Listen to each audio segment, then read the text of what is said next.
하나 둘 셋. 이 세상에 존재하는 모든 잡담이 되고 싶은 남자 아리타의 잡담입니다. 이번 주제는 요새 여러 의미로 핫한 마블의 히어로 시리즈죠. 바로 아이언하트. 즐겁게 봐주시면 정말 감사하겠고요. 그럼 이만 아이언하트 고치기 시작하겠습니다. 당신이 아이언하트를 보면 한 번쯤은 야, 나도 저거보다는 잘 쓰겠다. 아니, 저런 놈도 작가를 하나요?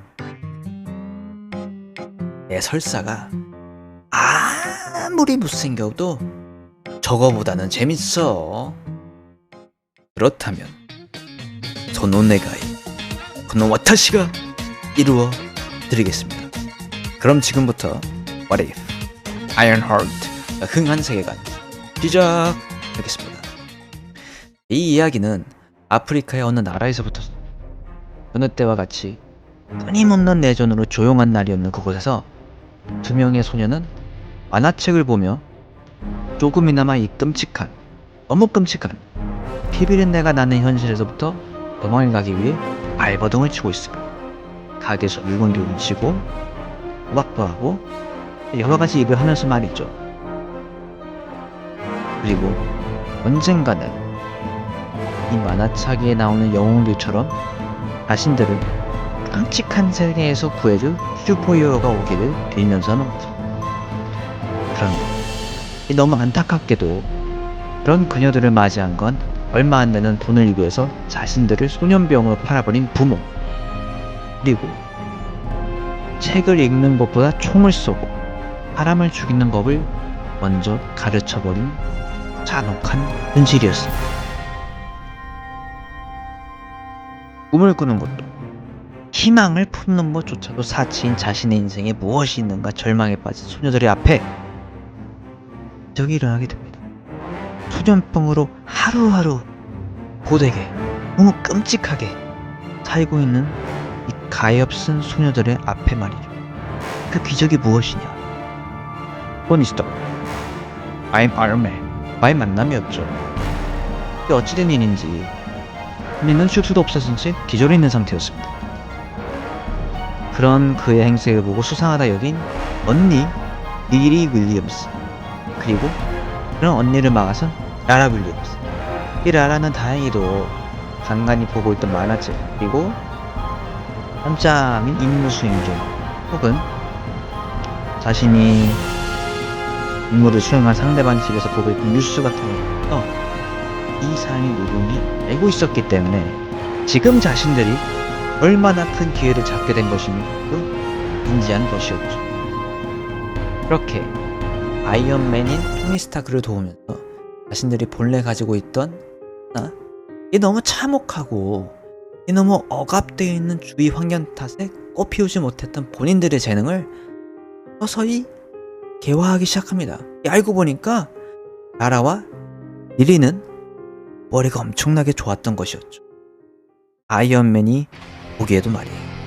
자신이 가르쳐준 지식들을 한 번에 더 나아가서 그 지식을 개량하고 완벽하게 소화할 수 있는 엄청난 기능을 갖고 있었던 것입니다. 그렇게 아이언맨에게서 받은 지식들로 빠르게 성장해 나가는 두 사람은 결국 자신들의 꿈인 그들이 살고 있는 나라의 평화와 안녕을 가져오게 되는 것을 마침내 이루게 됩니다. 너무나도 훌륭하게 성장한 라라와 리를 보고 아이언맨은 그 두 사람을 위한 마지막 선물을 남겨두고 떠나가게 됩니다. 그건 바로 라라와 리리를 위한 커스텀 슈트, 아주 강력한 슈트. 이렇게 강력한 슈트까지 갖게 된 라라와 리리는 이제는 자신들만의 나라만이 아닌 아프리카 대륙 모든 나라가 평화와 안녕을 이룩할 수 있게 도와주기를 마음을 믿어요. 강력한 커스텀 슈트, 그리고 그것을 보완해줄 아이언맨의 지식, 더 나아가서 그 어디에서 들은 적도 본 적도 없는 엄청나게 강력한 에너지원이 자신들의 손에 있었으니까요. 그렇게 열심히 그리고 착실히 아프리카 대륙의 모든 나라의 평화와 안녕을 가져오던 중인 라라와 리리는 뜻밖의 문제에 봉착하게 됩니다. 이 아직 평화와 안녕이 펴지지 않은 나라들이 자신들을 향해서 대항하기 시작한 것이었죠. 하지만 아이언맨에게서 받은 지식과 슈트로 그들의 연합마저 가죽지세로 부수며 거의 모든 나라에 평화와 안녕을 가져오려던 찰나 자신들의 꿈에 큰 걸림돌이 생깁니다. 무슨? 와칸다라는 아주 거대한 걸림.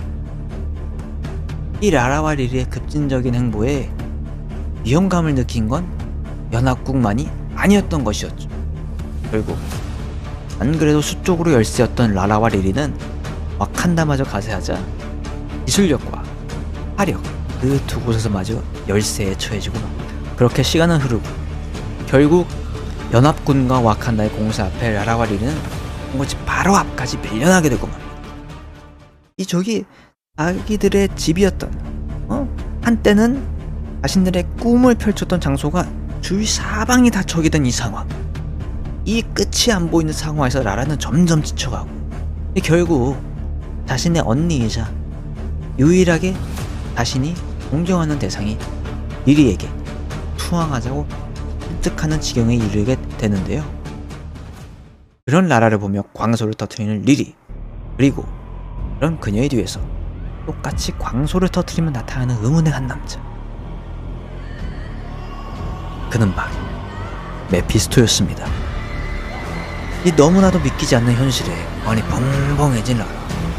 이게 대체 어떻게 된 일인지 묻죠. 갑자기 자신을 악마라며 소유하며 나타나는 남자와 그런 자칭 악마와 거래를 한 것처럼 보이는 언니, 그리고 이 말들이 정말 진실인 것처럼 느껴지는 주위 상황. 이게 대체 어떻게 된 건지, 정말로 자신들이 악마에게 영혼을 팔아넘긴 것인지, 아니면 언니가 자신을 배신한 건지, 리리는 혼란에 빠져버립니다. 허나 라라가 미처 상황 파악을 끝내기도 전에 이 연합군과 와칸다가 결국 라라와 리리의 본거지까지 돌파하도록 합니다. 일촉즉발의 상황 속에서 혼란에 빠진 라라에게 리리가 다가옵니다. 그리고는 한마디의 말입니다. 똑바로 쳐다. 동의한다. 그러고는 잠시 후 땅을 뒤엎는 지진과 하늘이 찢어질 듯한 빨리 일어나더니 라라와 리리의 본거지는 지옥과 현세를 잇는 아비규환의 말 그대로 지옥문으로 변해버리고 맙니다. 하늘을, 저 새하얀 하늘을 새까맣게 뒤덮는 악마들의 떼를 보고 무언가 잘못됐음을 직감한 와칸다와 그와는 와칸다의 왕 블랙팬서는 일단 후퇴하기로 결정합니다. 동시에 악마를 막기 위해서 자신들의 기술을 총동원한 차단막을 펼치기 시작하죠. 하지만 악마들이 나오는 속도가 이 차단막이 오르는 속도보다 너무 빠른 거야. 차단막도 막 기어서 넘어가 버리고. 어떻게 해야 되냐. 이 상태에서 차단막이 안 오르면은 아프리카뿐만이 아니라 전 세계가 위험해질 수도 있어요. 더 나아가서 무고한 시민들이 엄청난 숫자로 죽어나가겠죠. 결국 이런 상황을 타파하기 위해서 블랙팬서가 희생을 하게 되고 맙니다. 이 아비규환의 지옥도를 보며 라라는 형용할 수 없는 깊은 절망감을 느끼게 됩니다. 이 대체 어디서부터 잘못된 건지, 어떻게 해야 이 모든 것을 되돌릴 수 있는지 그런 그녀를 비웃기라도 하고 수없이 많은 악마들이 그녀를 둘러싸고 이렇게 그녀도 이 악마의 희생양이 되려던 찰나 그의 모든 것이 멈춰버리게 됩니다. 주위를 둘러보던 그녀의 앞에 나타난 메피스토. 그는 그녀에게 단 한 가지 질문을 던지는데요. 그건 바로 이 지옥에서 벗어나고 싶나? 그 말에 그렇다고 대답하는 라라. 그런 그녀의 대답을 들은 메피스토는 얼굴이 아주 신나서 찢어질 정도의 미소를 지으며 계약을 맺자 합니다. 그 계약의 내용은 단 하나. 미국으로 가서 후드라는 악당의 후드를 뺏어오는 것. 그렇게만 하면은 자신의 언니인 리리의 영혼은 물론 지옥도로 변한 이곳을 원래대로 되돌려주겠다면 말이죠. 한치의 고민도 없이 단 나라는 계약을 맺게 되고 그 순간 미국어는 슬럼가에서 깨어나게 됩니다. 좋은 몇 조 원이나 걸친 채는 아니죠. 루트도 없고 돈도 없고 뭐 당연하게도 자기 소득의 부하도 없고 쌩짜요 그냥. 그렇게 어이없게 이 어이없는 감정을 느끼면서 거리를 배회하던 리리는 스타크 인더스트리와 그 스타크 인더스트리에 넉하니 붙여있는 토니 스타크의 화상을 보게 되죠. 우연찮게 말입니다. 그걸 보며 의문감 그리고 동시에 결의를 다지게 됩니다. 과연 이 자신들에게 지식을 알려준 그 아이언맨은 누구였으며 어떻게 자신의 언니인 리리가 메피스토와 거래를 하게 됐는지, 그리고 무엇 때문에 후드를 원하는지 말이죠. 모든 것을 밝혀내 모든 것을 원래대로 되돌리겠다는 각오를 다지며 나라는 자신의 이름을 리리로 바꿉니다. 악마로 변해 구원을 기다리고 있는 자신의 언니를 잊지 않기 위해서. 그리고는 언젠간 반드시 그녀를 구해내고야 말겠다는 굳은 결의를 보여주는 의미로 말이죠. 이렇게 1부 아이언하트 뜯어고치기가 끝났습니다. 2부부터는 아이언하트 눈물의 똥꼬쇼 대작전을 펼칠 예정이니 많은 관심 부탁드려요. 그럼 이만 안녕.